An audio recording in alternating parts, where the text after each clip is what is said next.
ಹೇಳಲಿಕ್ಕೆ ಇದು ಧರ್ಮಸ್ಥಳದ ಹೃದಯ ಭಾಗ ಅಂತಾನೆ ಹೇಳ್ಬೋದು. ಕಂಪ್ಲೀಟ್ ಆಗಿ ನೆಗ್ಲೆಕ್ಟ್ ಆದಂತಹ ಪ್ರದೇಶ ಅಂತ ಹೇಳ್ಬೋದು ಈ ರೋಡ್. ಸಿಟ್ಟಿಂಗ್ ಎಮ್ಮೆಲ್ಲೆ ಹೇಳಿ ಸಾಕಾಯ್ತು. ಕಳೆದ ಸಲ ಅಂಗನವಾಡಿಗೆ ಬಂದಾಗ ಹೇಳಿದ್ರು ಅವರು, ಈ ರೋಡ್ ಇನ್ನು ಅಗಲ ಮಾಡಿಕೊಡ್ತೇವೆ, ಇನ್ನು ಚಂದ ಮಾಡಿಕೊಡ್ತೇವೆ ಅಂತ. ಈ ಕಡೆ ಆಮೇಲೆ ತಿರುಗಿ ನೋಡಿಲ್ಲ. ಮರುದಿವಸದಿಂದ ಅವ್ರ ಬಾಡಿಗೆ ಅವರು ಹೋದ್ರು. ಆಮೇಲೆ ರಕ್ಷಿತ್ ಶಿವರಾಮಿಗೆ ಹೇಳಿದಲ್ಲ, ಅದು ನಾವು ಸ್ನೇಹಿತರೆಲ್ಲ ಸೇರ್ಬಿಟ್ಟು ಹೇಳಿದಾಗ ಅವ್ರು ಹೇಳಿದ್ರು, ಅವ್ರು ಮಾಡಿಸ್ತಾ ಇದ್ರೆ ನಾನು ಮಾಡಿಸ್ತೇನೆ ಅಂತ. ಅದು ಹೇಳಿ 2 ವರ್ಷ ಆಯ್ತು, ಯಾರು ಈ ಕಡೆ ತಿರುಗಿ ನೋಡಿಲ್ಲ. ದಯವಿಟ್ಟು ಅದಕ್ಕೆ ಚೂರು ಗಮನ ಹರಿಸಿ. ಮಕ್ಕಳು ಕೈಕಾಲಲ್ಲಿ ಕೆಸರಾಗಿ ನೇತ್ರಾವತಿ ನದಿಯಲ್ಲಿ ಕಾಲು ತೊಳೆದು ಹೋಗುವಂತ ಪರಿಸ್ಥಿತಿ ಇದೆ. ಇಲ್ಲಿ ಮೋರಿ ಒಂದು ಕ್ಲೀನ್ ಮಾಡುವಷ್ಟು ಫಂಡ್ ಇಲ್ಲದಿದ್ರೆ ನಮ್ಮ ಪಂಚಾಯತ್ ಯಾಕೆ ಬೇಕು? ರೋಡಲ್ಲಿ ನಡ್ಕೊಂಡು ಹೋಗ್ಲಿಕ್ಕೆ ಆಗುಲ್ಲ. ಮೋರಿಯ ನೀರು ಕೂಡ ರೋಡಿಗೆ ಬರ್ತದೆ ರಸ್ತೆಯಲ್ಲಿ.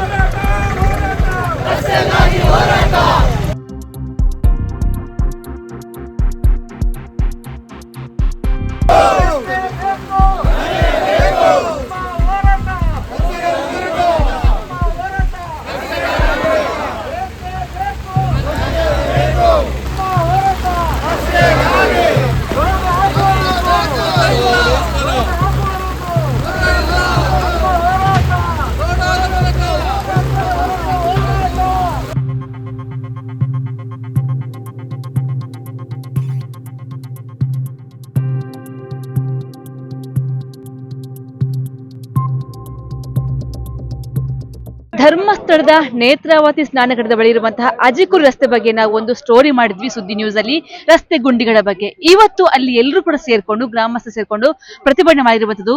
ಎಲ್ಲರೂ ಕೂಡ ರಸ್ತೆ ತಡೆ ಮಾಡುವ ಮೂಲಕ, ಮತದಾನದ ಬಹಿಷ್ಕಾರ ಮಾಡುವ ಮೂಲಕ ಇವತ್ತು ಪ್ರತಿಭಟನೆ ಕೈಗೊಂಡಿರುವುದು. ಎಲ್ಲರ ಕೈಯಲ್ಲಿ ನೋಡ್ತಾ ಇರಬಹುದು ನೀವು.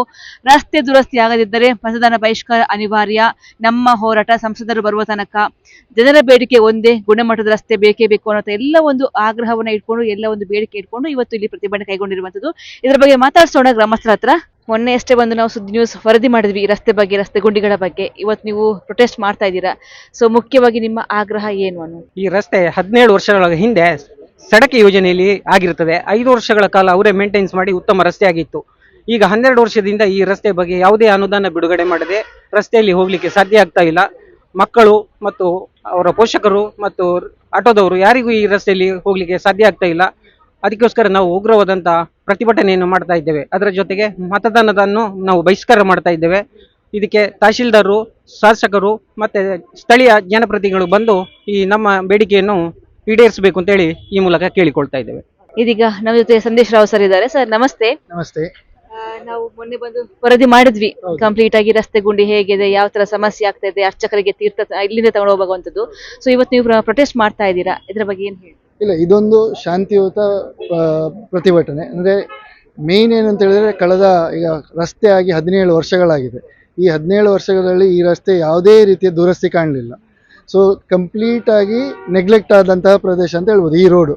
ಹೇಳಲಿಕ್ಕೆ ಇದು ಧರ್ಮಸ್ಥಳದ ಹೃದಯ ಭಾಗ ಅಂತಲೇ ಹೇಳ್ಬೋದು. ನೇತ್ರಾವತಿಗೆ ಅನೇಕ ಭಕ್ತಾದಿಗಳು ಬರ್ತಾರೆ, ಎಲ್ಲ ನೋಡ್ತಾರೆ. ನಮ್ಮಲ್ಲಿ ಇಲ್ಲಿ ಅನೇಕ ಗ್ರಾಮಸ್ಥರು ಇದ್ದಾರೆ. ದಿನಾಲು ಇಲ್ಲಿ ಹೋಗುದು ಅಂತ ಹೇಳಿದ್ರೆ ಅದೊಂದು ನಮ್ಮದು ಎಲ್ಲರಿಗೂ ಪರದಾಟ. ಈಗ ಅದೇ ಒಬ್ರು ರಿಕ್ಷಾದವ್ರ ಹತ್ರ ಕೇಳಬೇಕಾದ್ರೆ ಇಲ್ಲಿಗೆ ಬಾಡಿಗೆ ಬರುದು ಅಂತ ಹೇಳಿದ್ರೆ ನಮಗೆ ಬಾಡಿಗೆ ನಿರಾಕರಿಸಲಿಕ್ಕೂ ಆಗುದಿಲ್ಲ, ಹೋಗ್ಲಿಕ್ಕೂ ಆಗುದಿಲ್ಲ, ಆ ತರದ ಪರಿಸ್ಥಿತಿ. ಇನ್ನು ಗ್ರಾಮಸ್ಥರು ಮನೆಗೆ ಸಾಮಾನು ತರೋದು ಅಥವಾ ಏನೇ ತಗೊಂಡು ಹೋಗ್ಲಿಕ್ಕಾದ್ರೆ ಈ ರಸ್ತೆಯಲ್ಲಿ ರಿಕ್ಷಾದವರು ಬರ್ದಿದ್ರೆ ಅವರಿಗೂ ಪರದಾಟ, ಹೊತ್ತಿಕೊಂಡು ಹೋಗುವಂಥದ್ದು. ಈ ಮಳೆಗಾಲದಲ್ಲಿ ಹೊತ್ತುಕೊಂಡು ಹೋಗ್ಲಿಕ್ಕೂ ರಸ್ತೆ ನೀವೇ ನೋಡಿದಿರಿ, ತೋರಿಸಿದಿರಿ. ಆಗ ಮಾಧ್ಯಮಗಳಲ್ಲೆಲ್ಲ ಬರ್ತಾ ಉಂಟು. ಅವರು ತಾವು ನಡ್ಕೊಂಡು ಹೋಗೋದು ಅಲ್ಲ ಸಾಮಾನು ತಗೊಂಡು ಹೋಗೋದು ಅಂತ ಹೇಳುವಂತಹ ಒಂದು ಪರಿಸ್ಥಿತಿಯಲ್ಲಿ ಇದ್ದೇವೆ. ಸೊ ಈ ರಸ್ತೆ ಆಗಬೇಕಂದ್ರೆ ಒಂದೇ ಒಂದು ಬೇಡಿಕೆ ಎಲ್ಲ ಗ್ರಾಮಸ್ಥರದ್ದು ನಮ್ಮದಿರುವಂಥ. ಯಾಕೆಂದರೆ ದಿನ ಈ ರೋಡಿನಲ್ಲಿ ಹೋಗುವ ಸಮಸ್ಯೆಗಳನ್ನು ಕಂಡು ನಾವು ಬೇಸತ್ತಿದ್ದೇವೆ. ಹಾಗಾಗಿ ಒಂದು ಶಾಂತಿಯುತವಾಗಿ ಪ್ರತಿಭಟನೆ, ಅಂದರೆ ಯಾರು ಇದಕ್ಕೆ ಸಂಬಂಧಪಟ್ಟ ಇಲಾಖೆಯವರ ಕಿವಿಗೆ ಬಿದ್ದು ಇದಕ್ಕೆ ಒಂದು ಆದಷ್ಟು ಬೇಗ ಶೀಘ್ರದಲ್ಲಿ ಇದಕ್ಕೊಂದು ದುರಸ್ತಿ ಕಂಡು ನಾವೆಲ್ಲರೂ ಒಂದು ಚಂದದ ಮಾರ್ಗದಲ್ಲಿ ಹೋಗುವ ದಿನಗಳು ಅತಿ ಶೀಘ್ರದಲ್ಲಿ ಬರಬೇಕು ಅಂತ ಹೇಳುವ ಒಂದು ನಿರೀಕ್ಷೆ. ಇದು ನೀವು ಫಸ್ಟ್ ಟೈಮ್ ಅಲ್ಲ ಪ್ರೊಟೆಸ್ಟ್ ಮಾಡುವಂತದ್ದು. ಕಳೆದ ವರ್ಷ ಕೂಡ ಪ್ರೊಟೆಸ್ಟ್ ಮಾಡಿದ್ರಿ, ಬಾಳೆ ಗಿಡ ನೆಟ್ಟು ಒಂಥರ ಸ್ಪೆಷಲ್ ಆಗಿ ಪ್ರೊಟೆಸ್ಟ್ ಮಾಡಿದಂತವ್ರು. ಸೊ ಆಗ್ಲೂ ಏನೊಂದು ಪರಿಣಾಮ ಆಗಿಲ್ಲ. ಅಲ್ಲ, ಇದೀಗ ಏನಂತ ಹೇಳಿದ್ರೆ ನಾವು ನಮ್ಮಿಂದ ಆದಂತಹ ಪ್ರಯತ್ನಗಳನ್ನು ಮಾಡ್ತಾ ಇದ್ದೇವೆ. ಇನ್ನೀಗ ಏನಂತ ಹೇಳಿದ್ರೆ ಇಲ್ಲಿಯ ಜನರು ಏನಾಗಿದ್ದಾರೆ ಅಂದ್ರೆ ಏನೂ ಆಗುದಿಲ್ಲ ಅಂದ್ರೆ ಇನ್ನು ಮತದಾನ ಬಹಿಷ್ಕಾರ ಮಾಡುವ ಸ್ಟೇಜಿಗೆ ಜನರು ಎಲ್ಲರೂ ಒಮ್ಮತದಲ್ಲಿ ಇದ್ದಾರೆ. ಅದು ಆಗಬಾರ್ದು. ಯಾಕಂದ್ರೆ ಪ್ರಜಾಪ್ರಭುತ್ವದಲ್ಲಿ ಮತದಾನ ಒಂದು ಒಳ್ಳೆಯದು.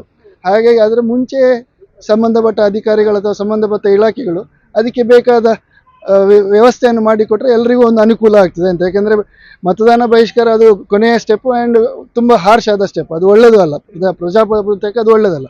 ಹಾಗೆ ಅಂತೇಳಿ ಬೇರೆ ದಾರಿ ಇಲ್ಲದಾಗ ನಮ್ಮ ಜನರು ಸಹ ಇನ್ನು ಅದಕ್ಕೆ ಹೋಗ್ಬೋದು ಅಂತೇಳಿ ಹಾಗಾಗಿ ಈಗೆಲ್ಲ ಬ್ಯಾನರ್ಗಳು ಹಿಡಿದಿದ್ದಾರೆ, ಎಲ್ಲ ಹೇಳಿದ್ದಾರೆ. ಎಲ್ಲರೂ ಅದೇ ಇದರಲ್ಲಿದ್ದಾರೆ. ಅದರ ಮುಂಚೆ ಎಲ್ಲ ಸಂಬಂಧಪಟ್ಟ ಇಲಾಖೆಯವರು ಬಂದು ಇದರದ್ದು ಬೇಗ ದುರಸ್ತಿ ಮಾಡಿಕೊಡ್ಬೇಕು ಅಂತೇಳಿ ನಾವೆಲ್ಲರ ಪರವಾಗಿ ಸಹ ಕೇಳ್ಕೊಳ್ತಾ ಇದ್ದೇವೆ. ಇದೀಗ ಮತ್ತೊಬ್ಬ ಸ್ಥಳೀಯರಿದ್ದಾರೆ. ಸರ್, ನಿಮ್ಮ ಹೆಸರು? ನನ್ನ ಹೆಸರು ರಘುಚಂದ್ರ ಅಂತ. ನಾನು LIC ರಿಟೈರ್ಡ್ ಎಂಪ್ಲಾಯಿ. ಇಲ್ಲೇ ಓಡಾಡ್ತಿದ್ದೆ. 2009-10ರಲ್ಲಿ ರಸ್ತೆ ಆಗಿರೋದು. ಸುಮಾರು 17 ವರ್ಷಗಳಾದವು. ಒಂದು 4-5 ವರ್ಷ ಈ ರಸ್ತೆ ಚೆನ್ನಾಗಿತ್ತು. ಆಮೇಲೆ ಇದಕ್ಕೆ ಯಾವುದೇ ರೀತಿಯ ರಿಪೇರಿ ಆಗಲಿ, ಈ ಕಡೆಗೆ ಜನಪ್ರತಿನಿಧಿಗಳೇ ಯಾರು ಬಂದಿಲ್ಲ. ನಾವು ಎಷ್ಟೋ ಸಲ ಅವ್ರಿಗೆ ಹೇಳಿದ್ದೀವಿ. ರೋಡಲ್ಲಿ ತುಂಬ ದೊಡ್ಡ ಹೊಂಡಗಳಿದೆ, ಇಲ್ಲಿ ಮಕ್ಕಳು ಓಡಾಡುವಂಥದ್ದು, ಶಾಲಾ ಮಕ್ಕಳು ಓಡಾಡುವಂಥದ್ದು, ರಿಕ್ಷಾ ಓಡಾಡುವಂಥದ್ದು, ಸುಮಾರು ಒಂದು 50 ಹಳ್ಳಿ ಇದೆ ಈ ಕಡೆ. ಅಷ್ಟು ಜನರು ಇಲ್ಲೆಲ್ಲ ಓಡಾಡ್ತಾರೆ. ಧರ್ಮಸ್ಥಳಕ್ಕೆ ತೀರ್ಥ ತಗೊಂಡು ಹೋಗುವಂಥ ರೋಡು ಇದೆ. ಈ ರೋಡಲ್ಲಿ ಇದು ಬಿದ್ದು ಓಡಾಡ್ತಾರೆ. ತುಂಬ ಕಷ್ಟ ಆಗಿದೆ ಇಲ್ಲಿ ರೋಡು. ಮುಂದಕ್ಕೆ ಹೋದ್ರೆ ಗೊತ್ತಾಗುತ್ತೆ, ದೊಡ್ಡ ದೊಡ್ಡ ಹೊಂಡಗಳಿದೆ. ನೀವೊಮ್ಮೆ ಬಂದು ಹೋಗಿರಲ್ಲ ಮೊನ್ನೆ. ಇಲ್ಲಿಯ ಪರಿಸ್ಥಿತಿ ನಾವು ಇಷ್ಟು 11:30 ಆಯಿತು. ಜನಪ್ರತಿನಿಧಿಗಳು ಪಂಚಾಯತ್ರಿಂದ ಒಬ್ಬರು ಬಂದಿಲ್ಲ. ಅವರಿಗೆಲ್ಲ ಓಟು ಬೇಕು.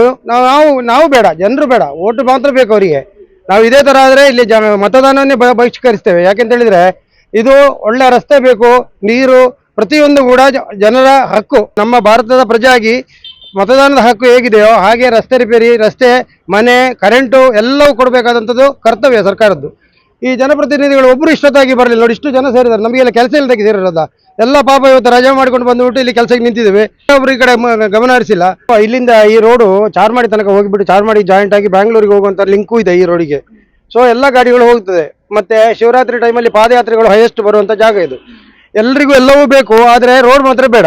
ಪಾದಯಾತ್ರೆಗಳು ಹೆಚ್ಚು ಕಮ್ಮಿ ಕಳೆದ ಸಲ 4 ಲಕ್ಷದಿಂದ 5 ಲಕ್ಷ ಜನ ಇದೇ ರೋಡಲ್ಲಿ ಓಡಾಡಿದ್ದಾರೆ. ಗಾಡಿಗಳು ಧರ್ಮಸ್ಥಳಕ್ಕೆ ಬರುವಂಥ ಯಾತ್ರಾರ್ಥಿಗಳು ಗಾಡಿ ಇಲ್ಲಿಂದ ಅಲ್ಲಿ ತನಕ 1 ಕಿಲೋಮೀಟರ್ ತನಕ ನಿಂತಿರುತ್ತೆ. ಅವರುಗಳೆಲ್ಲ ಹೊಂಡದಲ್ಲಿ ಎದ್ದು ಬಿದ್ದು ಹೋಗುದು. ಆದರೆ ಇದರ ಬಗ್ಗೆ, ಪರಿಸ್ಥಿತಿ ಬಗ್ಗೆ, ಈ ಜಾಗದ ಬಗ್ಗೆ, ಈ ರೋಡಿನ ಬಗ್ಗೆ, ಹಿಂಗೆ ರೋಡ್ ಇಷ್ಟ ಹಾಳಾಗಿದ್ರ ಬಗ್ಗೆ ಎಷ್ಟೆಲ್ಲ ನಾವು ಹೇಳಿದ್ರು ಅವ್ರಿಗೆ ಕೇಳಿಸೋದೇ ಇಲ್ಲ. ಅವ್ರು ಓಟಿನ ಟೈಮಲ್ಲಿ ಮಾತ್ರ ಈ ಕಡೆ ತಿರುಗಿ ನೋಡ್ತಾರೆ, ಅದಕ್ಕಿಂತ ಮೊದಲು ಬರೋದೇ ಇಲ್ಲ. ಕಳೆದ ಸಲ ನಮ್ಮ ಚಂದನ್ ಸರ್ ಅದು ಲಾಡ್ಜ್ ಓಪನಿಂಗ್ ಟೈಮಲ್ಲಿ ರಕ್ಷಿತ್ ಶಿವರಾಮ್ ಬಂದಿದ್ರು. ನಾನು ಅವರನ್ನು ಭೇಟಿಯಾಗಿ ಇಟ್ಟು ಹೇಳಿದೆ. ಅದಕ್ಕೆ ಅವ್ರು ಹೇಳಿದ್ರು, ನಿಮ್ಮ ಸಿಟ್ಟಿಂಗ್ MLAಗೆ ಹೇಳಿ ಅಂತ. ಸಿಟ್ಟಿಂಗ್ MLAಗೆ ಹೇಳಿ ಸಾಕಾಯಿತು. ಕಳೆದ ಸಲ ಪಂಚಾಯತಿ ಇದಕ್ಕೆ ಬಂದಿದ್ರು, ಅಂಗನವಾಡಿಗೆ ಬಂದಾಗ ಹೇಳಿದ್ರು ಅವರು, ಈ ರೋಡನ್ನು ಇನ್ನೂ ಅಗಲ ಮಾಡಿಕೊಡ್ತೇವೆ, ಇನ್ನೂ ಚಂದ ಮಾಡಿಕೊಡ್ತೇವೆ ಅಂತ. ಈ ಕಡೆ ಆಮೇಲೆ ತಿರುಗಿ ನೋಡಿಲ್ಲ. ಮರುದಿವಸದಿಂದ ಅವ್ರ ಬಾಡಿಗೆ ಅವರು ಹೋದ್ರು. ಆಮೇಲೆ ರಕ್ಷಿತ್ ಶಿವರಾಮಿಗೆ ಹೇಳಿದಲ್ಲ, ನಾವು ಸ್ನೇಹಿತರೆಲ್ಲ ಸೇರಿಬಿಟ್ಟು ಹೇಳಿದಾಗ ಅವ್ರು ಹೇಳಿದರು, ಅವ್ರು ಮಾಡಿಸ್ತಾ ಇದ್ರೆ ನಾನು ಮಾಡಿಸ್ತೇನೆ ಅಂತ. ಅದು ಹೇಳಿ 2 ವರ್ಷ ಆಯಿತು. ಯಾರು ಈ ಕಡೆ ತಿರುಗಿ ನೋಡಿಲ್ಲ. ದಯವಿಟ್ಟು ಅದಕ್ಕೆ ಚೂರು ಗಮನ ಹರಿಸಿ. ನಾನು ದಾಮುಗೆ ಫೋನ್ ಮಾಡಿದಾಗ ನೀವು ಬರ್ತಾ ಇದ್ದೀರಿ ಅಂತ ಹೇಳಿದರು. ಆ ದಾಮು ಆದರೂ ಬರಲಿ, ಅಟ್ಲೀಸ್ಟ್ ಸುದ್ದಿಯವರಾದರೂ ಬಂದು ನೋಡಲಿ ಅಂತ ಹೇಳುವಂತ ಹೇಳಿ ನಾವು ಇಲ್ಲಿ ಕಾಯ್ತಾ ಇದ್ದೀವಿ. ನೀವು ಬಂದ್ರಿ. ಈಗ ಇದಕ್ಕೆ ಒಂದು ನಿಮ್ಮ ಸಪೋರ್ಟ್ ಆಗಬೇಕು, ನಿಮ್ಮಿಂದ ತುಂಬ ಸಪೋರ್ಟ್ ಆಗಬೇಕು. ನೀವು ಇದನ್ನೆಲ್ಲ ತುಂಬ ದೊಡ್ಡ ವೈಡ್ ಆಗಿ ಪ್ರಚಾರ ಕೊಟ್ಟುಬಿಟ್ಟು ನಮ್ಮ ಈ ರಸ್ತೆಯನ್ನು ಸರಿ ಮಾಡುವ ನಿಟ್ಟಿನಲ್ಲಿ ನಿಮ್ಮಿಂದ ಒಂದು ದೊಡ್ಡ ಸಹಕಾರ ಆಗಬೇಕು. ಆದ್ದರಿಂದ ನಮ್ಮೆಲ್ಲರ ನಿರೀಕ್ಷೆಯನ್ನು ನೀವು ಸಫಲಗೊಳಿಸಬೇಕು ಅಂತ ಕೇಳ್ತಾ ನನ್ನ 2 ಮಾತುಗಳನ್ನ ಮುಗಿಸ್ತೇನೆ. ಸರ್, ಇವತ್ತು ನೀವು ಪ್ರತಿಭಟನೆ ಮಾಡ್ತಾ ಇದ್ದೀರಾ. ಎಲ್ಲರ ಉದ್ದೇಶ, ಎಲ್ಲರ ಆಗ್ರಹ ಒಂದೇ, ರಸ್ತೆ ಆಗ್ಬೇಕು ಅನ್ನುವಂಥದ್ದು. ಸೊ ಸುಮಾರು ವರ್ಷ ಆಯ್ತು ಈ ತರ ಒಂದು ಸಹಿಸಿ, ಇನ್ನಾದ್ರೂ ರಸ್ತೆ ಬೇಕು ಅಂದ್ರೆ ನಿಮ್ಮ ಆಗ್ರಹ. ಸೊ ಇದ್ರ ಬಗ್ಗೆ ಏನ್ ಹೇಳಿ? ಅದೇ, ನಾವೀಗ ಇದು ಫಸ್ಟ್ ಅಲ್ಲ, ಇದು 2ನೇ ಬಾರಿ ನಾವು ಪ್ರತಿಭಟನೆ ಮಾಡ್ತಾ ಇರೋದು. ಇದರ ಬಗ್ಗೆ ನೋಡಿ, ಇಷ್ಟು ಒಂದು 2 ಗಂಟೆ ಆಯಿತು. ಇಷ್ಟರವರೆಗೂ ಯಾರು ಇದ್ರ ಬಗ್ಗೆ, ಯಾರ್ದು ಒಬ್ರು ಪಂಚಾಯತಿಯವರಾಗಲಿ, ಮತ್ತೆ ಮಾಜಿ ಗ್ರಾಮ ಪಂಚಾಯತಿ ಸದಸ್ಯರಿದ್ದಾರೆ ಈ ಏರಿಯಾದವರು, ಯಾರು ಬರಲಿಲ್ಲ. ನಮ್ಮ ದುರಂತ ಅಂತ ಹೇಳಿದರೆ ಈ ಭಾಗದ ಸದಸ್ಯರು, ನಮ್ಮ BJPಯ ಮಂಡಲ ಅಧ್ಯಕ್ಷರು, ಅದು ನಮ್ಮ ದುರಂತ. ಅವ್ರಿಗೆ ಈ ರೋಡಲ್ಲಿ ಎಷ್ಟು ಒಂದು 10 ವರ್ಷದಿಂದ ಪಂಚಾಯತಿ, ಗ್ರಾಮ ಪಂಚಾಯತಿ ಉಪಾಧ್ಯಕ್ಷರು ಕೂಡ ಆಗಿದ್ದಾರೆ, ಪಂಚಾಯತಿಯ ಸದಸ್ಯರು ಕೂಡ ಆಗಿದ್ರು. ಆದರೂ ಇಷ್ಟೊಂದು ಜನ ಸೇರುವಾಗ ಅವರು ಇದಕ್ಕೆ ತಿರುಗಿ ಕೂಡ ನೋಡಲಿಲ್ಲ. ಅದು ನಮ್ಮ ದುರಂತ ಅಂತ ಹೇಳ್ಬೇಕಷ್ಟೇ. ಮತ್ತೆ ನೋಡಿ, ಇಷ್ಟು ಈಗ 1-2 ಗಂಟೆ ಆಯಿತು. ಮಳೆ ಬಂದರೂ ಯಾರು ಇಲ್ಲಿಂದ ಹೋಗಲಿಲ್ಲ ಜನ ಯಾರು. ಆದರೂ ಯಾರೋ ಒಬ್ಬರು ಕೂಡ ಬಂದು ನಮಗೇನು ಇದರ ಬಗ್ಗೆ, ರೋಡಿನ ಬಗ್ಗೆ, ನೀವು ಮೊನ್ನೆದಾದರೂ ಬಂದಿದ್ದೀರಿ, ಮೊನ್ನೆ ಕೂಡ ಬಂದು ಒಂದು ಸಲ ಎಲ್ರಿಗೂ ಈ ರೋಡನ್ನು ನಾವು ಕೂಡ ಎಲ್ಲ ಸೇರಿದ್ದೇವೆ. ಈಗ ನಮ್ಮ ಪರಿಸ್ಥಿತಿ ಹೀಗೆ ಇದೆ. ನಾವು ಇದು ಈಗ PDO ಬರ್ತೇನೆ ಅಂತ ಹೇಳಿದ್ದಾರೆ. ನಾವು ಎಷ್ಟೇ ಹೊತ್ತಾದರೂ ನಮಗೆ ಒಂದು ಭರವಸೆ ಈ ರೋಡಿನ ಬಗ್ಗೆ ಸಿಗದೆ ನಾವು ಈ ಪ್ರತಿಭಟನೆಯನ್ನು ಕೈ ಬಿಡುವುದಿಲ್ಲ, ಈ ಮುಂದುವರಿಸ್ತೇವೆ ಎಷ್ಟೇ ಹೊತ್ತಾದರೂ. ನಾನು ರೂಪೇಶ್ ಅಂತೇಳಿ ಕೃಷಿಕ. ಈಗ ಕಳೆದ ಒಂದು 6-7 ತಿಂಗಳ ಹಿಂದೆ ಒಮ್ಮೆ ಇಲ್ಲಿ ಬಾಳೆಗಿಡ ನೆಟ್ಟು ರಾತ್ರಿ ಎಲ್ಲ ಊರಿನವರೆಲ್ಲ ಸೇರಿ ನಾವು ಬಾಳೆಗಿಡ ನೆಟ್ಟಿದ್ದೀವಿ. ಎಲ್ಲ ಕೆಲಸ ಮಾಡಿ ಮರುದಿವಸ ಬಂದವರು 1-2 ತಿಂಗಳೊಳಗೆ ಮಾಡ್ತೀವಿ ಅಂತ ಹೇಳಿದರು ಕೆಲಸ. ಈಗ ಯಾರದೇ ಇರ್ಬೋದು, ಪಕ್ಷ ಭೇದ ಮರೆತು, ಯಾಕಂದ್ರೆ ಇಲ್ಲಿ ಪ್ರತಿದಿನ ಮಕ್ಕಳು ಓಡಾಡ್ತಾರೆ. ಈಗ ಕಳೆದ 1 ವಾರ ಮೊದಲು ಬಂದು ನೋಡಿದ್ರೆ ಇಲ್ಲಿ ಹೊಂಡದಲ್ಲೆಲ್ಲ ನಡ್ಕೊಂಡು ಹೋಗ್ಲಿಕ್ಕೆ ಆಗ್ತಿರ್ಲಿಲ್ಲ. ಬೆಳಿಗ್ಗೆ ಬಂದ್ರೆ ಒಂದು 8-8:30ಗೆ ಬಂದ್ರೆ ಕೆಸರಾಗಿರ್ತದೆ ರೋಡ್ ಫುಲ್ಲು. ಮಕ್ಕಳು ಕೈಕಾಲಲ್ಲಿ ಕೆಸರಾಗಿ ನೇತ್ರಾವತಿ ನದಿಯಲ್ಲಿ ಕಾಲು ತೊಳೆದು ಹೋಗುವಂತ ಪರಿಸ್ಥಿತಿ ಇದೆ ಇಲ್ಲಿ. ಮತ್ತೆ ಈಗ ಪಂಚಾಯತ್ನವ್ರ ಹತ್ರ ಹೇಳಿದ್ರು, ಇದು ಜಿಲ್ಲಾ ಪಂಚಾಯತ್ ವ್ಯಾಪ್ತಿಗೆ ಬರ್ತದೆ, ನಮ್ಮಲ್ಲಿ ಫಂಡ್ ಇಲ್ಲ ಅಂತ ಹೇಳಿದ್ದಾರೆ. ಆದ್ರೆ ಇಲ್ಲಿ ನಾವು ರೋಡ್ ನೋಡಿದ್ರೆ, ಈಗ ಮೊನ್ನೆ ಮೋರಿ ಒಂದು ಕ್ಲೀನ್ ಮಾಡುವಷ್ಟು ಫಂಡ್ ಇಲ್ಲದಿದ್ರೆ ನಮ್ಮ ಪಂಚಾಯತ್ ಯಾಕೆ ಬೇಕು? ಈ ತರ ಇಷ್ಟು ದೊಡ್ಡ ವ್ಯವಸ್ಥೆ ಇಲ್ಲ ಅಂದ್ರೆ ರೋಡಲ್ಲಿ ನಡ್ಕೊಂಡು ಹೋಗ್ಲಿಕ್ಕೆ ಆಗುಲ್ಲ. ಮೋರಿಯ ನೀರು ಕೂಡ ರೋಡಿಗೆ ಬರ್ತದೆ ರಸ್ತೆಯಲ್ಲಿ. ನಮಗೆ ವೆಹಿಕಲ್ ಹೋಗೋರಿಗೆ ಗಲೀಜಾಗ್ತದೆ. ಆದ್ರೆ ಮಕ್ಕಳು ಹೇಗೆ ನಡ್ಕೊಂಡು ಹೋಗ್ಬೇಕು, ಅಥವಾ ಹಿರಿಯರು ಬಂದು ನಡ್ಕೊಂಡು ಹೇಗೆ ಹೋಗುವಂಥದ್ದು, ಅಷ್ಟು ಶೋಚನೀಯ ಆಗಿದೆ. ಈಗ ಬೆಳಿಗ್ಗೆ 9:00ವರೆಗೆ ಬಂದು ಜನ ನಿಂತಿದ್ದಾರೆ ಇಲ್ಲಿ, 11:30 ಆಯ್ತು. ಇಷ್ಟು ಮಳೆಗೆ ಯಾರು ಹೋಗ್ತಾ ಇಲ್ಲ ಅಂತ ಹೇಳಿದ್ರೆ ಅದರ ಪರಿಸ್ಥಿತಿ ಅಷ್ಟು ಇದೇ ತರ ಹೋಗಿದೆ. ಅಂದ್ರೆ ನಾವು ಎಲ್ಲ ಈಗ ಜನಪ್ರತಿನಿಧಿಗಳು ಯಾವುದೇ ಪಕ್ಷದವರು ಇರ್ಬೋದು, ಇದನ್ನು ಸೀರಿಯಸ್ ಆಗಿ ನೀವು ತಗೊಳ್ಬೇಕು. ಯಾಕೆಂದ್ರೆ ಇಲ್ಲಿ ನಾವು ಬೋರ್ಡ್ ಹಾಕಿದ್ದಾರೆ ಎಲ್ಲ ಜನಪ್ರತಿನಿಧಿ ನೆಕ್ಸ್ಟ್ ಬಹಿಷ್ಕಾರ ಮಾಡ್ತೀವಿ ಅಂತ ಹೇಳಿ. ಯಾಕೆಂದ್ರೆ ಅದು ಕೊನೆಯ ಸ್ಟೇಜ್. ಯಾಕೆಂದ್ರೆ ಅದರೊಳಗೆ ಇನ್ನು ಅವಧಿ ಇದೆ, ಅದರೊಳಗೆ ಏನಾದ್ರೂ ಒಂದು ವ್ಯವಸ್ಥೆ ಮಾಡಿ ಈ ತರ ಸ್ಟೇಜ್ಗೆ ಹೋಗದಾಗೆ ನೀವೆಲ್ಲ ಮಾಡ್ಕೊಳ್ಬೇಕಂತ ಕೇಳಿದ್ವಿ. ಜೊತೆಗೆ ಇಲ್ಲಿ ನಾನು ಕೃಷಿಕ, ಯಾಕೆಂದ್ರೆ ಇಲ್ಲಿ ಆಟೋದವರು ಇದ್ದಾರೆ, ಬೇರೆ ಗೂಡ್ಸ್ನವರು, ಯಾವ್ದಾದ್ರು ಒಂದು ಕೃಷಿ ಉತ್ಪನ್ನ ನಾವು ಮಾರ್ಕೆಟ್ಗೆ ತಗೊಂಡು ಹೋಗ್ಬೇಕು ಅಥವಾ ಯಾವ್ದಾದ್ರು ಒಂದು ಗೊಬ್ಬರ ಬರಬೇಕಿದ್ರು ವೆಹಿಕಲ್ನವ್ರದ್ದು ನಾವು ಡಿಮ್ಯಾಂಡ್ ಮಾಡಬೇಕು, ನೀವು ಬನ್ನಿ ಅಂತ. ಗೂಡ್ಸ್ನವರು ಈ ರೋಡ್ ನೋಡಿದ್ರೆ ಯಾರು ಬರುದಿಲ್ಲ, ನಾವು ಆ ರಸ್ತೆಯಲ್ಲಿ ಬರುದಿಲ್ಲ, ನಮಗೆ ಬಾಡಿಗೆ ಜಾಸ್ತಿ, ಒಂದು 500 ತಗೊಳ್ಳೋರು 1000 ಕೊಡಿ ಅಂತ ಹೇಳಿದ್ರೆ. ಯಾಕೆಂದ್ರೆ ಅವರ ಪರಿಸ್ಥಿತಿ ಕೂಡ ಆ ತರ ಇದೆ. ಯಾಕೆಂದ್ರೆ ಆ ರೋಡಲ್ಲಿ ಹೋದ್ರೆ ಅವರು ಸರ್ವಿಸ್ ಸ್ಟೇಷನ್ ಅಲ್ಲಿ ಇಡುವಂತ ಪರಿಸ್ಥಿತಿ ಆಗಿದೆ. ಆದಷ್ಟು ಎಲ್ಲರೂ ಇದರ ಕಡೆ ಗಮನ ಕೊಟ್ಟು ಬೇಗ ರೋಡ್ ಅನ್ನು ಕ್ಲಿಯರ್ ಮಾಡಿ ಕೊಡ್ಬೇಕಂತ ಕೇಳ್ತೀವಿ. ಗುಂಡಿಗಳನ್ನು ಮುಚ್ಚುವಂತ ಕೆಲಸವನ್ನು ಮಾಡ್ತೇವೆ. ಆಮೇಲೆ ಹಿಂದೆ ಕೂಡ ನೀವು ಕೊಟ್ಟ ಮನವಿ ಇಲ್ಲಿದೆ. ಆ ಮನವಿಯ ಪ್ರಕಾರ ನಮ್ಮ ಗ್ರಾಮ ಪಂಚಾಯತಿಯಿಂದ ಪ್ರಸ್ತಾವನೆ ಜಿಲ್ಲಾ ಪಂಚಾಯತಿಗೆ ಹೋಗಿದೆ. ನಾವು ಡೈರೆಕ್ಟ್ ಸರ್ಕಾರಕ್ಕೆ ಬರಲಿಕ್ಕೆ ಆಗುದಿಲ್ಲ, ನಾವು ಜಿಲ್ಲಾ ಪಂಚಾಯತ್ಗೆ ಹೋಗಬೇಕಾಗ್ತದೆ. ಜಿಲ್ಲಾ ಪಂಚಾಯತಿಗೆ ಬರೆದು ಜಿಲ್ಲಾ ಪಂಚಾಯತ್ ಸಿಇಒ ಅವರು ಸರ್ಕಾರಕ್ಕೆ ಬರೆದಿದ್ದಾರೆ. ಸರ್ಕಾರಕ್ಕೆ ಎಂತ ಬರೆದಿದ್ದಾರೆ ಅಂದರೆ ನೇತ್ರಾವತಿ ಅಜಿಕುರಿ ರಸ್ತೆ ಅಭಿವೃದ್ಧಿಗೆ 1,95,00,000 ಸ್ಯಾಂಕ್ಷನ್ ಮಾಡಬೇಕು ಅಂತ ಹೇಳುವಂಥ ಲೆಟರ್ ನಮಗೂ ಬಂದಿದೆ, ಸರ್ಕಾರಕ್ಕೂ ಹೋಗಿದೆ. ಇದು ಕಳೆದ ಸೆಪ್ಟೆಂಬರಲ್ಲಿ ಆಗಿದೆ. ಅದರ ನಂತರ ಇನ್ನೂ ಆಗಬೇಕಾಗಿದ್ದು ಸರ್ಕಾರದ ಮಟ್ಟದಲ್ಲಿ. ಅದಕ್ಕೆ ಮೇಲಧಿಕಾರಿಗಳಿಂದ ಮತ್ತು ಶಾಸಕರು, ಸಂಸದರು ಇವರಿಂದ ಇನ್ನು ಮನವಿ ಹೋಗಿ ಅಥವಾ ಇವರಿಂದ ಅಲ್ಲಿಗೆ ಪ್ರೆಷರ್ ಹೋಗಿ ಅಲ್ಲಿಂದ ಆಗಬೇಕಷ್ಟೇ ಹೊರತು ಪಂಚಾಯತಿಯಿಂದ ಹೊಸ ರಸ್ತೆ ಮಾಡಲಿಕ್ಕೆ ಅಥವಾ ಪ್ಯಾಚ್ ವರ್ಕ್ ಮಾಡಲಿಕ್ಕೆ ಈಗ ಸದ್ಯದಲ್ಲಿ ಅವಕಾಶ ಇರುವುದಿಲ್ಲ. ನಾವು ಆಮೇಲೆ ಮೋರಿದ್ದು ಹೇಳಿದಿರಿ, ಅದು ಸಣ್ಣ ವರ್ಕ್ ಆದ್ರೆ ಮೋರಿದ್ದು ವರ್ಕ್ ಅದನ್ನೊಂದು ನಾವು ಅದನ್ನೊಂದು ಕಣಿ ಬಿಡಿಸುವ ಕೆಲಸ ಮತ್ತೆ ಚರಳ ಹಾಕುವ ಕೆಲಸವನ್ನು ಮಾಡ್ತೇವೆ. ಧರ್ಮಸ್ಥಳ ಪಂಚಾಯತಿಂದ ಆ ಕೆಲಸನೇ ಆಗ್ಲಿಲ್ಲ. ಕಣಿ ಸರಿಯಾಗಿದ್ರೆ ನಮ್ಮ ರೋಡ್ ಈ ತರ ಆಗ್ತಿರ್ಲಿಲ್ಲ. ಅಲ್ಲ, ನೀವೀಗ ವಿಡಿಯೋ ಬಂದಿರಲ್ಲ, ಈಗ ಡ್ಯೂಟಿಗೂ ನೀವೇ ಬಂದಿರಿ, ಮೊದಲಿದ್ದ ವಿಡಿಯೋ ಮಾಡಲಿಲ್ಲ.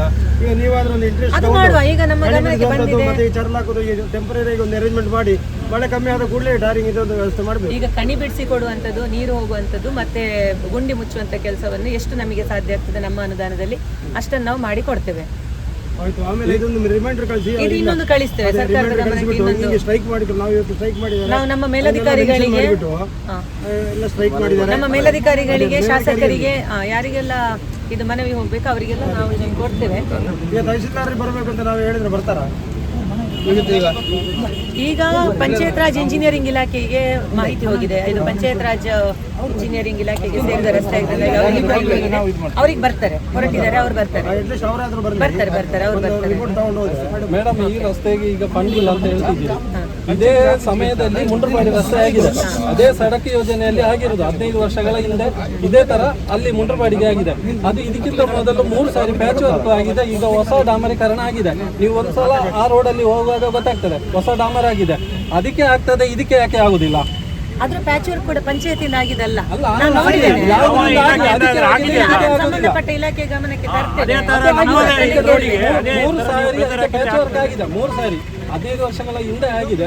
ಆಮೇಲೆ ಲಾಸ್ಟ್ ಟೈಮ್ 3 ಸಾರಿ ಅಲ್ಲ, ಅದು ಇನ್ನೊಂದೇನಂದ್ರೆ ನಂಗೆ ಅರ್ಥ ಆಯ್ತು. ಮುಂಡಾಜೆಯಿಂದ ಧರ್ಮಸ್ಥಳಕ್ಕೆ ಬರುವ ರಸ್ತೆ PWD ರಸ್ತೆ ಆಗಿದ್ರಿಂದಾಗಿ ಅದಕ್ಕೆ ಬೇರೆನೆ ಅನುದಾನಗಳು ಇಲಾಖೆ ಹೊಸ ಡಾಮರೀಕರಣ ಅಲ್ಲಿಂದ ಇಲ್ಲಿ ತನಕ ಆಗಿದೆ. ಇದಕ್ಕೆ ಪ್ಯಾಚ್ ವರ್ಕ್ ಅಂತ ಹೇಳ್ತಿದ್ದೀರಿ, ಅದ್ರ ಬಗ್ಗೆ ಏನ್ ಹೇಳಿ? ಅನುದಾನ ಇಲ್ಲ ಅಂದ್ರೆ ಪಂಚಾಯತಲ್ಲಿ ಇಲ್ಲ, ಪಂಚಾಯತಲ್ಲಿ ಇಲ್ಲ.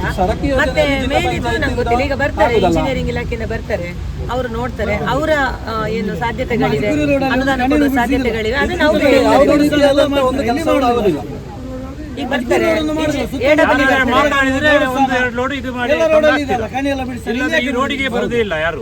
ಅಲ್ಲ, ಅದನ್ನೊಂದು ಮಾಡ್ಬೇಕಷ್ಟೇ. ಮಾಜಿ ಸದಸ್ಯರವರು ಕೂಡ ಒಂದು ಸಲ ಇಷ್ಟು ಜನ ಸೇರಿದ್ದೇವೆ ನಾವು, ಅವರು ಕೂಡ ಬರಲಿಲ್ಲ. ಒಂದು ಭರವಸೆ ಕೊಟ್ಟು ಹೋಗಿದ್ದಾರೆ, ಅವರು ಮಾಡಿದಾರ. ಅವ್ರಿಗೆ ಓಟ್ ಮಾತ್ರ ಪಂಚಾಯತ್ ಓಟ್ ಬಹಿಷ್ಕಾರ ನಾವು ಹಾಕುದೇ ಇಲ್ಲ. ಪಂಚಾಯತ್ ಈಗ ಮೊನ್ನೆ ಅಲ್ಲಿ ಮೋರಿ ಕೆಸರು ತೆಗೆದಿದ್ದಾರೆ, ಈಗ ಅದನ್ನು ಅಲ್ಲಿಗೆ ಸೈಡ್ ಹಾಕಿಟ್ಟಿದ್ದಾರೆ. ಸಪೋಸ್ ಅದನ್ನು ತಗೊಂಡೋಗಿ ಬೇರೆ ಕಡೆ ಡಂಪ್ ಮಾಡ್ಬೋದಲ್ಲ. ನೆಕ್ಸ್ಟ್ 1 ವಾರ ಜೋರು ಮಳೆ ಬಂದ್ರೆ ವಾಪಸ್ ಅದು ಮೋರಿಗೆ ಬೀಳ್ತದೆ, ವಾಪಸ್ ಅದು ಬ್ಲಾಕ್ ಆಗ್ತದೆ. ಸರಿ ಮಾಡಿಸ್ತೇವೆ. ಕಣಿ ಬಿಡಿಸುವ ಕೆಲಸ ಅದೇನು ಅಲ್ಲಿ ಮಣ್ಣು ಹಾಕಿದ್ದಾರೆ ಅದನ್ನು ಬಿಡಿಸಿ ಕೊಡುವ ಈ ವಾರವೇ ಮಾಡಿಸ್ತೇವೆ. 2 ತಿಂಗಳಲ್ಲಿ ಮಾಡ್ತೇವೆ ಅಂತ ಹೇಳಿ ಮಾಡಲಿಲ್ಲ. 2 ತಿಂಗಳಲ್ಲ, ಕಣಿ ಮಾಡಿ ಕೊಡುವಂಥದ್ದು ಮತ್ತೆ ಚರಳು ಹಾಕುವಂಥದ್ದು ಅದನ್ನು ಈ ವಾರವೇ ಮಾಡ್ತೇವೆ.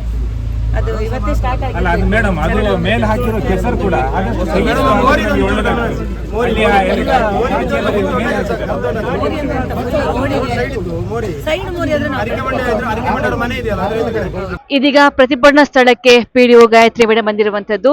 ಮೇಡಮ್, ಈಗ ನೀವು ಬಂದ್ರಿ, ಗ್ರಾಮಸ್ಥರೆಲ್ಲರೂ ಕೂಡ ಅವರ ಒಂದು ಬೇಡಿಕೆ ಆಗ್ರಹವನ್ನು ನಿಮ್ಮ ಮಧ್ಯೆ ವ್ಯಕ್ತಪಡಿಸಿದ್ದಾರೆ. ಸೊ ನೀವು ಏನಂತ ಹೇಳ್ತಿದ್ದಕ್ಕೆ ಯಾವ ತರ ಭರವಸೆ ಆಶ್ವಾಸನೆ ಕೊಡ್ತಾ ಇದ್ದೀರಾ? ಈಗ ಇದು ಜಿಲ್ಲಾ ಪಂಚಾಯತ್ ರಸ್ತೆ ಆಗಿರೋದ್ರಿಂದ ಗ್ರಾಮ ಪಂಚಾಯತ್ನಿಂದ ಇಷ್ಟು ದೊಡ್ಡ ರಸ್ತೆಯನ್ನ ಅಭಿವೃದ್ಧಿ ಮಾಡಲಿಕ್ಕೆ ಸದ್ಯಕ್ಕೆ ಅನುದಾನ ಇಲ್ಲ. ಆಮೇಲೆ ನಾವು ತಾತ್ಕಾಲಿಕ ಕೆಲಸ, ಗುಂಡಿ ಮುಚ್ಚುವಂತ ಕೆಲಸವನ್ನು ಹಾಗೆ ಕಣಿ ತೆಗೆದುಕೊಟ್ಟು ನೀರು ಸರಾಗವಾಗಿ ಹೋಗುವಂತೆ ಮಾಡುವ ಕೆಲಸವನ್ನು ಗ್ರಾಮ ಪಂಚಾಯತ್ನಿಂದ ಮಾಡ್ಬೋದು. ಈಗಾಗಲೇ ಆ ಕೆಲಸ ಪ್ರಾರಂಭ ಆಗಿದೆ. ಅದರ ಜೊತೆಗೆ ಚರಳು ಹಾಕುವ ಕೆಲಸ ಕೂಡ ಈಗಾಗಲೇ ಪ್ರಾರಂಭ ಆಗಿದೆ. ಈ ರಸ್ತೆ ಗ್ರಾಮಸ್ಥರು ಹೇಳ್ತಾ ಇರುವ ಹಾಗೆ ತುಂಬಾ ದೊಡ್ಡ ದೊಡ್ಡ ಹೊಂಡಗಳಾಗಿರೋದ್ರಿಂದಾಗಿ ಜನರಿಗೆ ಪ್ರಯಾಣ ಮಾಡಲಿಕ್ಕೆ ಹಾಗೂ ನಡ್ಕೊಂಡು ಹೋಗ್ಲಿಕ್ಕೆ ತುಂಬಾ ಕಷ್ಟ ಆಗ್ತಿದೆ. ಅದು ನಮ್ಮ ಗಮನದಲ್ಲೂ ಇದೆ. ಹಾಗೆ ಕಳೆದ ಬಾರಿ ಕೂಡ ಗ್ರಾಮಸ್ಥರು ಪ್ರತಿಭಟನೆ ಮಾಡಿ ಇಲ್ಲಿಂದ ಮನವಿಯನ್ನು ಕೊಟ್ಟು ನಾವು ಕೂಡ ಆ ಮನವಿಯನ್ನ ಸರ್ಕಾರಕ್ಕೆ ಕಳಿಸಿದ್ದೇವೆ. ಅಂದ್ರೆ ಜಿಲ್ಲಾ ಪಂಚಾಯತಿಗೆ ಕಳಿಸಿದ್ದೇವೆ. ಜಿಲ್ಲಾ ಪಂಚಾಯತ್ನ ಮಾನ್ಯ ಮುಖ್ಯ ಕಾರ್ಯನಿರ್ವಾಹಕ ಅಧಿಕಾರಿಯವರು ಆ ಮನವಿಯನ್ನ ಸರ್ಕಾರಕ್ಕೆ ಕಳಿಸಿ ಈ ರೋಡಿನ ಪರಿಶೀಲನೆಯನ್ನು ಮಾಡಿ 1,95,000 ಅನುದಾನವನ್ನ ಈ ರಸ್ತೆಗೆ ಇಡಬೇಕು ಅಂತ ಹೇಳುವ ಪ್ರಸ್ತಾವನೆಯನ್ನ ಸರ್ಕಾರಕ್ಕೆ ಕಳಿಸಿದ್ದಾರೆ. ಆಮೇಲೆ ಸರ್ಕಾರದಿಂದ ಅದು ಇನ್ನು ಸ್ಯಾಂಕ್ಷನ್ ಆಗಿ ಬರ್ಬೇಕಷ್ಟೇ, ಇದುವರೆಗೂ ಬರ್ಲಿಲ್ಲ. ಇದು ನಮ್ಮ ಗ್ರಾಮ ಪಂಚಾಯತ್ ಮಟ್ಟದಲ್ಲಿ ಆಗುವಂತ ಕೆಲಸ ಅಲ್ಲ, ಇದು ಸರ್ಕಾರದ ಮಟ್ಟದಲ್ಲೇ ಆಗುವಂತ ಕೆಲಸ. ಮಾನ್ಯ ಶಾಸಕರು ಹಾಗೂ ಸ್ಥಳೀಯ ಸಂಸದರ ಗಮನಕ್ಕೆ ತಂದು ಅವರ ಮುಖಾಂತರ ಇದು ಸರ್ಕಾರದ ಗಮನಕ್ಕೆ ಬಂದ್ರೆ ಆಗ ಈ ರಸ್ತೆಗೊಂದು ಅನುದಾನ ಮಂಜೂರಾಗುವಂತ ಕೆಲಸ ಆಗ್ಬೋದು ಅಂತ ಹೇಳಿ ನನ್ನ ಅಭಿಪ್ರಾಯ. ಅವ್ರು ಒಂದು ಹೇಳ್ತಾ ಇದ್ದಾರೆ, ಇಷ್ಟು ವರ್ಷ ತುಂಬಾ ನಿರ್ಲಕ್ಷ್ಯ ಮಾಡಿದ್ರು, ಮೋರಿ ತೆಗೆಯುವ ಕೆಲಸ ಕೂಡ ಮಾಡಿಲ್ಲ, ಒಂದು ಅಟ್ಲೀಸ್ಟ್ ಪ್ಯಾಚ್ ವರ್ಕ್ ಮಾಡಬಹುದಂತ. ಸೊ ಅವರೊಂದು ಆರೋಪಕ್ಕೆ ನಿಮ್ಮ ಇಲ್ಲ, ಪ್ಯಾಚ್ ವರ್ಕ್ ಕೂಡ ಇದು ಲೋಕೋಪಯೋಗಿ ರಸ್ತೆ ಆಗ್ತಿದ್ರೆ ಖಂಡಿತ ಪ್ಯಾಚ್ ವರ್ಕ್ ಕೆಲಸ ನಡೀತಾ ಇತ್ತು. ಆದ್ರೆ ಇದು ಜಿಲ್ಲಾ ಪಂಚಾಯತ್ ರಸ್ತೆ ಆಗಿರೋದ್ರಿಂದಾಗಿ ಇದಕ್ಕೆ ಅನುದಾನ ಎಲ್ಲಿಂದ ಅಂತ ಹೇಳುವಂತ ಒಂದು ಪ್ರಶ್ನೆ ಇದೆ. ಹಾಗೆ ಪ್ಯಾಚ್ ವರ್ಕ್ ಕೂಡ ಪಂಚಾಯತ್ನಿಂದ ಪ್ಯಾಚ್ ವರ್ಕ್ ಮಾಡುವಂತ ಕೆಲಸ ಖಂಡಿತ ಮಾಡ್ಲಿಕ್ಕೆ ಆಗುದಿಲ್ಲ. ಯಾಕಂದ್ರೆ ಇದು ದೊಡ್ಡ ಪಂಚಾಯತ್ ವ್ಯಾಪ್ತಿ ಆಗಿರೋದ್ರಿಂದಾಗಿ ನಮ್ಮ ಗ್ರಾಮ ಪಂಚಾಯತ್ ಅನುದಾನವನ್ನು ನಾವು ಎಲ್ಲಾ ಕಡೆಗಳಿಗೆ ಈಕ್ವಲ್ ಆಗಿ ಹಂಚಿಕೆ ಮಾಡಿ ಇಡಬೇಕಾಗಿರೋದ್ರಿಂದಾಗಿ ಇದು ಒಂದು ರಸ್ತೆಯನ್ನು ಮಾಡ್ಲಿಕ್ಕೆ ಬರುದಿಲ್ಲ. ಇದು ನಾವು ಗ್ರಾಮ ಪಂಚಾಯತ್ನಿಂದ ಏನು ನಿರ್ಲಕ್ಷ್ಯ ಮಾಡ್ಲಿಲ್ಲ. ಹಿಂದೆ ಕೂಡ ಕಣಿ ತೆಗೆಯುವಂತ ಕೆಲಸ ಆಗಿದೆ, ಚರಳು ಹಾಕುವಂತ ಕೆಲಸ ಕೂಡ ಆಗಿದೆ. ಆದ್ರೆ ಇದು ಇವರೇ ಗ್ರಾಮಸ್ಥರೇ ಹೇಳುವ ಹಾಗೆ ದೊಡ್ಡ ದೊಡ್ಡ ದುರಸ್ತಿ ಆಗ್ಬೇಕಾಗಿರೋದ್ರಿಂದಾಗಿ ಇದು ದೊಡ್ಡ ಮಟ್ಟದಲ್ಲೇ, ಮೇಲಿನ ಮಟ್ಟದಲ್ಲೇ ಆಗ್ಬೇಕಾಗಿರುವಂತ ಕೆಲಸ. ಈ ಬಾರಿ ಕೂಡ ನಾವು ಇವರ ಮನವಿಯನ್ನ ಸರ್ಕಾರಕ್ಕೆ ಮತ್ತೊಮ್ಮೆ ಇದರ ತೀವ್ರತೆಯನ್ನ ನಾವು ಮತ್ತೊಮ್ಮೆ ಸರ್ಕಾರದ ಗಮನಕ್ಕೆ ತರುವಂತ ಪ್ರಯತ್ನವನ್ನು ಮಾಡ್ತೇವೆ. ಮುಂದೆ ಅಲ್ಲಿಂದ ಈ ಕೆಲಸ ಆಗ್ಬೇಕಾಗಿರುವಂತ ಮುಖ್ಯವಾದ ಅಂಶ, ಇದು ಧರ್ಮಸ್ಥಳ ಕ್ಷೇತ್ರಕ್ಕೆ ಸಂಬಂಧಪಟ್ಟಿರುವಂತ ಎಲ್ಲ ಯಾತ್ರಾರ್ಥಿಗಳು ಬರ್ತಾರೆ, ತುಂಬಾ ಮಂದಿ ಬರುವಂತ ರಸ್ತೆ ಇದು. ಸೊ ಹಾಗಾಗಿ ಈ ಕ್ಷೇತ್ರಕ್ಕೆ ಕೂಡ ಬರುವಂತ ಜನರು ಏನ್ ರಸ್ತೆ ಅಂತ ಕೇಳುವ ಪ್ರಶ್ನೆ ಇರುತ್ತೆ. ಸೊ ಹಾಗಾಗಿ ನಮ್ಮ ಒಂದು ಊರಿನ ಮರ್ಯಾದೆ ಕೂಡ ಆಗಿರುವಂತ, ಹಾಗಾಗಿ ತುಂಬಾ ಒಂದು ಗಂಭೀರವಾದ ಖಂಡಿತ ಇದು ಗಂಭೀರವಾದ ವಿಚಾರವೇ. ಈಗ ಯಾತ್ರಾರ್ಥಿಗಳು GPS ಹಾಕಿ ಆ ಕಡೆಯಿಂದ ಚಾರ್ಮಾಡಿ ಕಡೆಯಿಂದ ಬರುವಾಗ ಕೂಡ ಇದೇ ರಸ್ತೆ ಶಾರ್ಟ್ ಕಟ್ ತೋರಿಸ್ತದೆ. ಹೆಚ್ಚಿನ ಯಾತ್ರಾರ್ಥಿಗಳು ಇದೇ ರಸ್ತೆಯನ್ನ ಬಳಸ್ತಾರೆ. ಕೇವಲ ಯಾತ್ರಾರ್ಥಿಗಳು ಮಾತ್ರ ಅಲ್ಲದೆ ಈ ಊರಿನ ಜನರು ಕೂಡ ತುಂಬಾ ಹೆಚ್ಚಿನ ಜನರು ಈ ರಸ್ತೆಗೆ ಅವಲಂಬಿತರಾಗಿದ್ದಾರೆ. ಆದ್ರಿಂದಾಗಿ ಖಂಡಿತ ನಮ್ಗೆ ಜನರ ಹಾಗೂ ಯಾತ್ರಾರ್ಥಿಗಳ ಕಷ್ಟ ಅರ್ಥ ಆಗ್ತದೆ. ಅದಕ್ಕೋಸ್ಕರ ನಾವು ಈಗ ಸದ್ಯಕ್ಕೆ ಚರಳು ಹಾಕಿ ಆ ಹೊಂಡವನ್ನು ಮುಚ್ಚುವಂತ ಕೆಲಸವನ್ನು ಮಾಡ್ತೇವೆ. ಆದ್ರೆ ಎಷ್ಟೇ ಚರಳು ಹಾಕಿ ನಾವು ಹೊಂಡವನ್ನು ಮುಚ್ಚಿದ್ರು ಕೂಡ ಮಳೆ ಜೋರಾಗಿ ಬಂದ್ರೆ ಇದು ಪರ್ಮನೆಂಟ್ ಸೊಲ್ಯೂಷನ್ ಅಲ್ಲ. ಆದ್ರಿಂದ ಇದು ಪರ್ಮನೆಂಟ್ ಸೊಲ್ಯೂಷನ್ ಆಗ್ಲೇಬೇಕು. ಅದು ಮೇಲಿನ ಲೆವೆಲಿಂದ ಆಗ್ಬೇಕಾಗ್ತದೆ.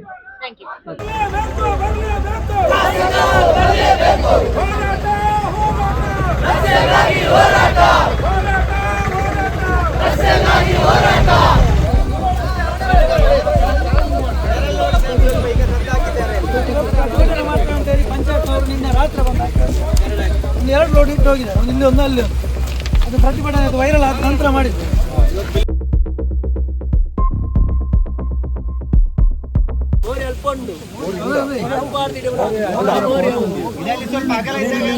ಗಾಡಿ ತಕೊಂಡು ಹೋಗ್ತಾರೆ.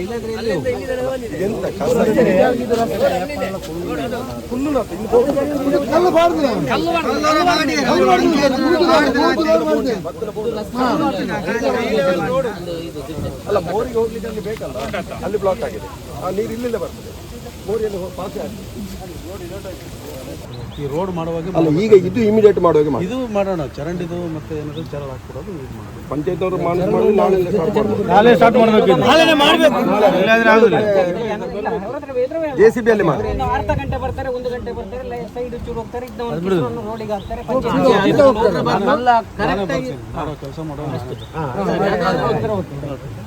ಎರಡು ಕಡೆ JCB ಅಲ್ಲಿ ಮಾಡಿ 2 ಕಿಲೋಮೀಟರ್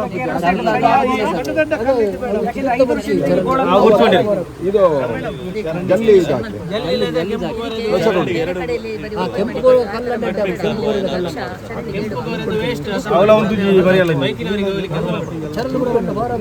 ಸ್ಥಳಕ್ಕೆ AEE ಬಂದಿದ್ದಾರೆ. ಸರ್, ನೀವೀಗ ಸ್ಥಳ ಪರಿಶೀಲನೆ ಮಾಡಿದ್ದೀರಾ, ಅಲ್ಲಿ ನೀವು ನಡ್ಕೊಂಡ್ ಬಂದಿದ್ದೀರಾ, ನೋಡಿದ್ರ ರಸ್ತೆ ಗುಂಡಿಯ ಸಮಸ್ಯೆನ, ಏನ್ ನೆಕ್ಸ್ಟ್ಗೆ ಕ್ರಮ? ಮೇಡಮ್, ಈಗ ಸ್ಥಳ ತನಿಖೆ ಸಾರ್ವಜನಿಕರ ಜೊತೆಗೆ ಎಲ್ಲ ಸ್ಥಳ ತನಿಖೆ ಮಾಡಿದ್ದೀವಿ. ರೋಡನ್ನು ತುಂಬ ಹಾಳಾಗಿದೆ, ನಾವು ಕಣ್ಣಲ್ಲಿ ನೋಡಿದ್ದೀವಿ. ಇದನ್ನು ಆದಷ್ಟು ಬೇಗ ನಾವು ಗ್ರಾಮ ಪಂಚಾಯತಿ ವತಿಯಿಂದ ಮತ್ತು ಶಾಸಕರ ಗಮನಕ್ಕೆ ತಂದು ನಾಳೆಗೆ JCB ಬಿಟ್ಟು ಏನಿದೆ ಪ್ಯಾಚಸ್ ಮಾಡೋದು ಮತ್ತು ಚರಂಡಿ ಕ್ಲೀನ್ ಮಾಡೋದಿದೆ ಅದನ್ನು ಮಾಡಿಬಿಟ್ಟು ಮುಂದಿನ ದಿನಗಳಲ್ಲಿ ಬೇಸಿಗೆ ಟೈಮಲ್ಲಿ ನಾವು ಎಸ್ಟಿಮೇಟನ್ನು ಕೊಟ್ಟು ಕಳಿಸ್ತೀವಿ. ಇದನ್ನು ಹೊಸದಾಗೆ ರೋಡ್ ಬೇಕು, ರಸ್ತೆ ಬೇಕು ಅಂತ ಜನಗಳ ಮನವಿ. ಅದೇ ಥರ ತುಂಬ ಜನಗಳು ಕೂಡ ಪಾದಯಾತ್ರೆಗೂ ಬರ್ತಾರೆ ಮತ್ತು ತುಂಬ ಮನೆಗಳು ಕೂಡ ಇದ್ದಾವೆ.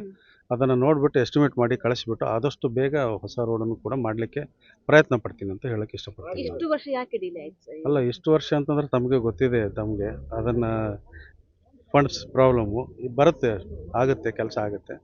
ನಾಳೆಯಿಂದ ಶುರು ಮಾಡಿ. ನಾಳೆಯಿಂದ ನಾವು ಚರಂಡಿಯನ್ನು ಕೆಲಸ ಸ್ಟಾರ್ಟ್ ಮಾಡ್ತೀವಿ. ಪ್ಯಾಚಸ್ ಏನಿದೆ ಅದನ್ನು ಮಾಡೋಕ್ಕೆ. ಬಹುಶಃ ಮಾರ್ಗದ ಸಮಸ್ಯೆ ನಮ್ಮ ಧರ್ಮಸ್ಥಳ ಗ್ರಾಮದಲ್ಲಿ ಬಹಳಷ್ಟು ಇದೆ. ಇದು ಸಡಕ್ ಯೋಜನೆಯಲ್ಲಿ ಆದಂಥ ಮಾರ್ಗ. ಆಮೇಲೆ ಯಾವುದೇ ರೀತಿಯಲ್ಲಿ ಇಲ್ಲಿ ಇದಕ್ಕೆ ಕೆಲಸ ಮಾಡುವಂಥ ನಿರ್ವಹಣೆ ಮಾಡುವಂಥ ಅವರು ಆದ ಮೇಲೆ 5 ವರ್ಷ ಕಳೆದ ಮೇಲೆ ಮಾಡಿದಂಥ ಇದಿಲ್ಲ ಇಲ್ಲಿ. ಹಾಗಾಗಿ ಎರಡು ಕಡೆ ಕಣಿ ಕೊಡುವಂಥ ಪ್ರಾಬ್ಲಮ್. ಇದಕ್ಕೆ ಸಾರ್ವಜನಿಕರು ಕೂಡ ಸಹಕರಿಸಬೇಕು. ಯಾಕೆಂತ ಹೇಳಿದರೆ ಸಾರ್ವಜನಿಕರು ಈಗ ನಾವು ನೋಡ್ತಾ ಇದ್ದರೆ ಕೆಲವು ಕಡೆ ಮಾರ್ಗ ಮಾಡಿದರೆ ಅಡಿಯಲ್ಲಿ ಮೋರಿ ಹಾಕಲಿಲ್ಲ. ಆ ನೀರುಗಳೆಲ್ಲ ಮಾರ್ಗಕ್ಕೆ ಬಂದು ಕೊಚ್ಚಿಕೊಂಡು ಹೋಗುವಂಥದ್ದು. ಆಮೇಲೆ ಪ್ರತಿಯೊಂದನ್ನು ಕೂಡ ಪಂಚಾಯತ್ನವರಿಗೆ ಅಥವಾ ಸಾರ್ವಜನಿಕರಿಗೆ ಕಾಯುವುದಿಲ್ಲ. ಕೆಲವರು ಏನು ಮಾಡ್ತಾರೆ, ಅವರವರ ಕೆಲಸವನ್ನು ಅವರವ್ರು ಮಾಡ್ಕೊಂಡು ಹೋಗ್ತಾರೆ. ನಾವೀಗ ನೋಡ್ತಾ ಬಂದರೆ ಎರಡು ಕಡೆ ಕೂಡ ಬೇಕಾದಷ್ಟು ಬುಷಸ್ ತುಂಬಿ ಹೋಗಿದೆ. ಬಹುಶಃ ಇದನ್ನು ಕ್ಲೀನ್ ಮಾಡಿ ವರ್ಷ 6 ತಿಂಗಳಿಗೊಮ್ಮೆ ಮಾಡಬೇಕು ಲೆಕ್ಕ ಪ್ರಕಾರ. ಈಗ ಪಂಚಾಯತ್ನವರಿಗೆ ಅದರಲ್ಲಿ ಸ್ವಲ್ಪ ಮಟ್ಟಿಗೆ ಅನುದಾನ ಬರ್ತದೆ, 6 ತಿಂಗಳಿಗೆ ಮಾಡಿದ್ರೆ ಇದನ್ನು ನೋಡಿದರೆ ಬಹುಶಃ ಮುಟ್ಲೇ ಇಲ್ಲ ಅಂತ ಕಾಣ್ತದೆ. ಎರಡು ಕಡೆ ಬೇಕಾದಷ್ಟು ಹುಲ್ಲು ಬೆಳೆದು ಏನು ಮೋರಿದೆಯಾ ಅದೆಲ್ಲ ಬ್ಲಾಕ್ ಆದಂಥ ಪರಿಸ್ಥಿತಿ ಇದೆ. ಹಾಗಾಗಿ ಸಾರ್ವಜನಿಕರು ಎಚ್ಚೆತ್ತುಕೊಂಡದ್ದು ಬಹಳ ಒಳ್ಳೆಯ ವಿಚಾರ. ಆದಷ್ಟು ಬೇಗ ಇದಕ್ಕೆ ಶೀಘ್ರ ನ್ಯಾಯ ದೊರಕಲಿ. ಜನಪ್ರತಿನಿಧಿಗಳು ಇದನ್ನು ಆದಷ್ಟು ಬೇಗ, ಫಂಡ್ಸ್ ಇಲ್ಲ ಅಂತೇಳಿ ಇಂಜಿನಿಯರ್ ಹೇಳಿದ್ರು, ಬಹುಶಃ ಫಂಡ್ಸ್ ಕೊಳಿತಾ ಇದ್ದೇವೆ, ಕೆಲವು ಡಿಪಾರ್ಟ್ಮೆಂಟಲ್ಲಿ ಫಂಡ್ಸ್ ಕೊಳಿತಾ ಇದ್ದಾವೆ.